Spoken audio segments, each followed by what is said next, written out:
இருந்தாலும் கூட அதை வணக்க வழிபாடாக, இபாதத்தாக, நற்காரியமாக, நற்செயலாக ஒருவன் செய்வானே ஆனால் சரியான கருத்துக்கள் இருந்தாலும் அதை புறக்கணிக்க வேண்டும்.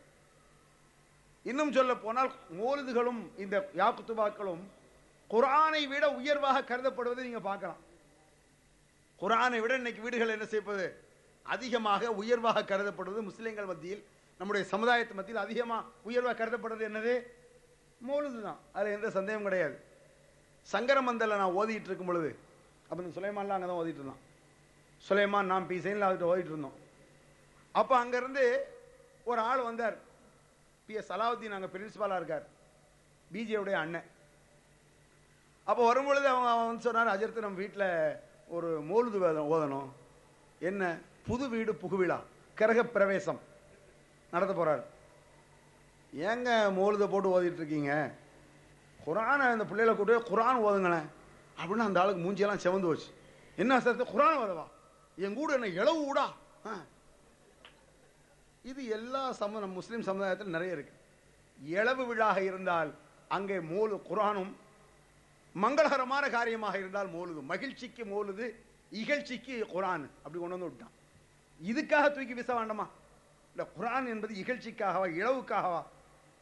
வாழ்க்கைக்காக வந்தது திருமறை குரான். உயிரோடு இருப்பவர்களுக்கு எச்சரிக்கை செய்வதற்காக, லியுந்திர மன்கார் ஹையன், உயிரோடு இருப்பவர்களுக்கு எச்சரிக்கை செய்வதற்காக அருளப்பட்டது திருமறை குரான். அல்லாஹ் தஆலா சூரத் யாசீன்ல இருந்து சொல்றான். அதை வேடிக்கை, எந்த சூரத்தில் யாசீனை செத்தவர்களுக்கு ஓத வேண்டும் என்று ஒதுக்கி வைத்து விட்டார்களோ அதே சூரத்தில் யாசீன்ல லியுந்திர மன்கார் ஹையன், உயிரோடு இருப்பவர்களுக்கு எச்சரிக்கை செய்வதற்காக அருளப்பட்டது. இதுக்கு பெரிய ஆராய்ச்சியெல்லாம் பண்ண வேண்டாம். அந்த வசனமே சொல்லிட்டு இருக்க, அவன் செஞ்சுட்டு இருக்கும் பொழுதே அந்த வசனம் அவன் கிறுக்கு பையலன்னு சொல்ற மாதிரி இருக்கு. செஞ்சுக்கிட்டு இருக்கும் பொழுது இது எப்படின்னு சொன்னாங்க, ஒரு மையத்து கிடக்குது, அந்த மையத்தில் போய் எப்படி சொல்றான் இவன், தமிழ் அர்த்தம் பண்ணி பாருங்க. மையத்து, இந்த குர்ஆன் எதற்கு வந்தது தெரியுமா, உயிரோடு இருப்பவர்களுக்கு எச்சரிக்கை செய்வதற்காக. அதான் அர்த்தம் இதுக்கு. இதை நம்ம கிறுக்கு பையன்னு சொல்லுவோம். எப்போ சொல்லுவோம் தெரியுமா, தமிழ் அர்த்தம் பண்ணி பார்த்தா, நம்ம மொழியில சொல்லி பார்த்தா தெரியும். நம்ம மொழியில சொல்றது, நல்லா தூங்கிட்டு இருக்கான், கொரட்டோடு தூங்கிட்டு இருக்கான். அவன்கிட்ட போய் நான் யார்கிட்ட பேசுறேன் தெரியுமா, முழிச்சிட்டு இருக்கவன்ட்ட பேசுறேன்டா, நல்லா இருக்கியா அப்படின்னு சொன்னா இவன் எப்படி லூசுன்னு நீங்க நினைப்பீங்க. இது உங்களுக்கு சிரிப்பு வருது, அவங்களுக்கு கோவம் வரும். ஆனா கோவம் வரவங்க சற்று சிந்திச்சு பாருங்க, இப்படிதான் நடக்குது. யதார்த்த நிலை அதுதான். நீ மொழிபெயர்த்தன்னு சொன்னா, உன்னுடைய வசம் அதை மொழிபெயர்த்து பார்த்தன்னு சொன்னா, நீ செய்யக்கூடிய செயல்பாடு உனக்கு முரண்பட்டு நிற்குது. சம்பந்தம் இல்லாத வசனங்கள் என்ன, வஷம்சு தஜ்ரி லிமுஸ்தகரின் லஹா ذلك تقدير العزيز العليم والقمر قدرناه منازل حتى عاد كالعرجون القديم. அவன் சொல்றாங்க சூரத் யாசீன்ல என்ன வருது, சூரியனும் சந்திரனும் இறைவனால் வகுக்கப்பட்ட வரையறுக்கப்பட்ட இடத்தில் நீந்தி செல்கின்றன. சந்திரனுக்கு என்று பல படித்தரங்கள் இருக்கிறது, என தேய்பிறை வளர்பிறை என்று பல படித்தரங்கள் அப்படிலாம் எல்லாம் சொல்லிட்டு வர்றான். இதை யாற்ற ஓதிட்டு இருக்கான், மையத்துல போய் சொல்ற மாதிரி இருக்கு. மையத்து கிடக்குது, சூரியனை பத்தி சிந்தித்தாயா, சந்திரன் அப்பா பிரமாதமா இருக்கும், போய் பாரு அப்படிங்கிற மாதிரி இருக்கு. இதெல்லாம் வந்து சூரத்தில் யாசீன்ல இப்படி இருக்குது. இந்த யாசீன்ல வச்சுக்கிட்டு தான் என்ன செய்யறாங்க, செய்துட்டு இருக்கிறாங்க. ஆக இந்த மௌலிது என்பது நல்ல கருத்துக்களாக இருந்தாலும் கூட, அந்த மௌலிது என்பதை நான் மங்களகரமான காரியத்திற்கு மௌலிது என்றும், இகழ்ச்சியான துக்கமான காரியத்திற்கு குர்ஆன் என்றும் ஒதுக்கி வைத்து விட்டார்கள் என்ற ஒரே காரணத்திற்காக மௌலிதை தூக்கி குப்பையில் வீசுவதற்கு அது தகுமானது. மற்றெல்லாம் அப்புறம் ரெண்டாம் படம். நல்ல கருத்து கெட்ட கருத்துங்களாம் ரெண்டாம், அதுக்கு என்ன அர்த்தங்கிறதுலாம் அப்புறம். குர்ஆனை விட மௌலிது இன்றைக்கு உயர்வாக கருதப்படுகிறது என்ற ஒரு காரணம் போதும் மௌலிது கிதாபெல்லாம் தூக்கி கக்கூசில் வீசுறதுக்கு. வேற ஒன்றும் வேண்டாம். வேற என்ன காரணம் வேணும் நான் கேட்கிறேன். அல்லாஹுடைய சொல்லும் அல்ல அது, அல்லாஹுடைய தூதருடைய சொல்லும் அல்ல, அல்லாஹுடைய சொல்லை விட உயர்ந்து நிற்கக்கூடிய ஒரு புஸ்தகம். அது என்ன, தூக்கி வீச வேண்டிய சமாச்சாரமா இல்லையா நான் கேட்கிறேன். அடுத்தவெல்லாம் ரெண்டாம் பட்சம். ஏன் இந்த கவிஞர்களை பற்றி இஸ்லாம் அவ்வளவு தரக்குறைவாக பேசுகிறது? கவிஞர்களை பற்றி, கவிதைகளை பற்றி 10% இஸ்லாம் ஆதரிக்குது, 90% இருக்குது. 10% இஸ்லாம் என்ன செய்து ஆதரிக்குது, அது வணக்க வழிபாடாக ஆதரிக்கவில்லை, ஆகுமானது, அவ்வளவுதான். கவிதைகள் என்பது ஆகுமான ஒரு காரியம். ஏனென்றால் உமா அல்லம்னாஹு ஷரவமா என்ப கடமையான இபாதத்தான வணக்கமான காரியமாக இருந்தால் அது முதலில் அந்த வணக்கம் பெருமானாருக்கு தெரிய வேண்டும். பெருமானாருக்கு தெரியாத ஒரு வணக்கமே அல்ல. உமா அல்லம்னாஹு ஷரவமா என்பகிலஹு, இந்த முகமது நபிக்கு நாம் கவிதையை கற்றுக் கொடுக்கவில்லை, அது அவருக்கு தேவையில்லைங்கிறது என்று அது வணக்கம் அல்ல, அது ஒரு இபாதத்துன்னு சொன்னா ஒரு நல்ல இபாதத் பெருமானாருக்கு தெரியவில்லை என்று பொருள். அப்ப பெருமானாருக்கு என்ன அல்ல, அது தேவையல்ல. சரி, இபாதத் தேவையில்லை என்றால் அனுமதி, அவ்வளவுதான். நல்ல கவிதைகளாக இருந்தால் அனுமதித்திருக்கிறார்கள் பெருமானார். பெருமானார் ஸல்லல்லாஹு அலைஹி வஸல்லம் அவர்கள் எல்லாம் மக்கத்து காவிர்கள் கவிதைகளில் திட்டும் பொழுது பெருமானாருக்கு பதிலுக்கு திட்ட தெரியாது, கவிதை தெரியாது அல்லவா. கவிதைகளில் போய் மக்கத்துக்கு அவர்களை அசிங்கமா பேசுவான் ரசூல்லாவை. ரசூல்லாவுக்கு கவிதையில பதில் சொல்ல தெரியாது. அதுக்காக ஹஸ்ஸான் இப்னு சாபித் போன்ற கவிஞர்களை கூப்பிட்டு உஹுஜுல் முஷ்ரிக்கீன் ஃபைன ஜிப்ரீல் மாக்க, அப்படியே இந்த முஷ்ரிக்குகளுக்கு கவிதைகளிலே பதில் கொடுங்கள், ஜிப்ரீல் அலைஹிஸ்ஸலாம் உதவி உங்களுக்கு கிடைக்கும். ரசூலுல்லாஹ்க்கு தெரியாது கவிதை, அவன் கவிதையில பேசுறான், நீ கவிதையில பதில் கொடு.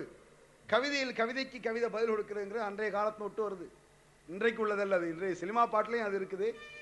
அன்றைய காலத்திலே இந்த கவிதைக்கு கவிதையில பதில் கொடுப்பான். பல வருஷத்துக்கு முந்தி உள்ள ஒரு கேள்விக்கு ஒரு 50 வருஷத்துக்கு பிறகு பதில் சொல்லுவான். இது அரபியர்கள்ட்ட அப்படி ஒரு பழக்கம் உண்டு. ஒரு 10 வருஷத்துக்கு முந்தி ஒரு கேள்வியை கேட்டிருப்பான், ஒரு 10 வருஷத்துக்கு சென்று அந்த கேள்விக்கு பதில் கவிதையில சொல்லுவான்.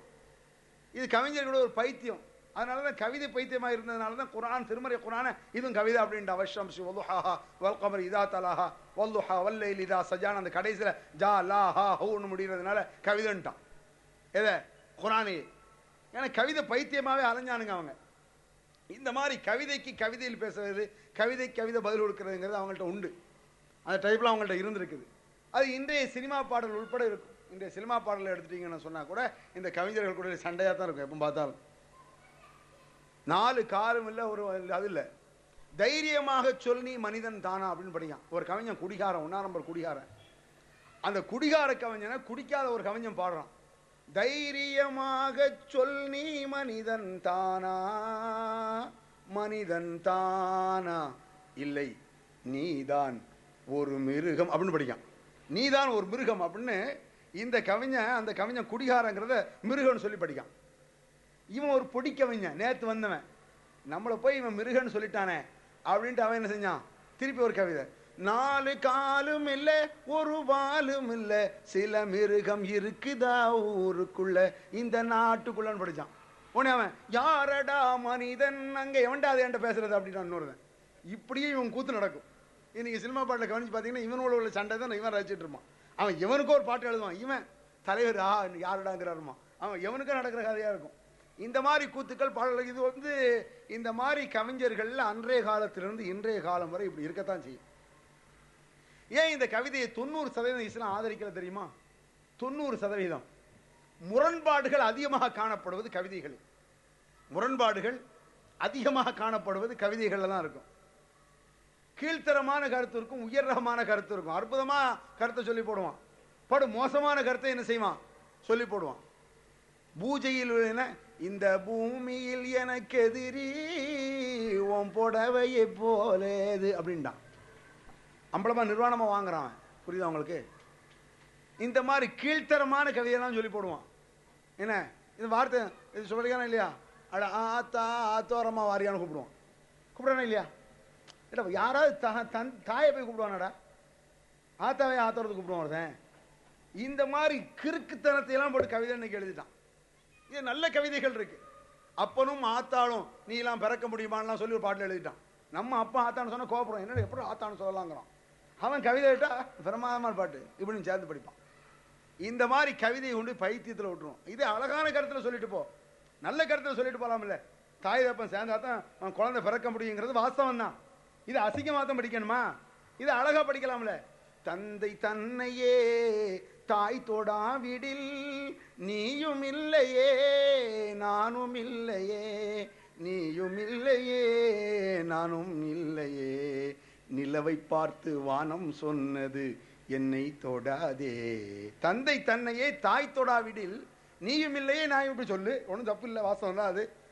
தந்தை தன்னை தாயை தொட்டாதான் நம்மளாம் வந்து பிறக்க முடியும் ஏதோ சொல்கிறோம். இந்த மாதிரி நல்ல கருத்துக்களை என்ன செஞ்சிடலாம், படிச்சுட்டு போகலாம். ஆனால் இந்த கவிதைகளை 90% இஸ்லாம் வெறுக்கிறது. ஒரு சில 10% இந்த மாதிரி நல்ல கவிதைகள் சொன்னால் இஸ்லாம் ஆதரிக்குது. அதான் உண்மை நிலை. ஏன்னு சொன்னால் கவிதைகளில் அதிகமாக பொய் இருக்கும்.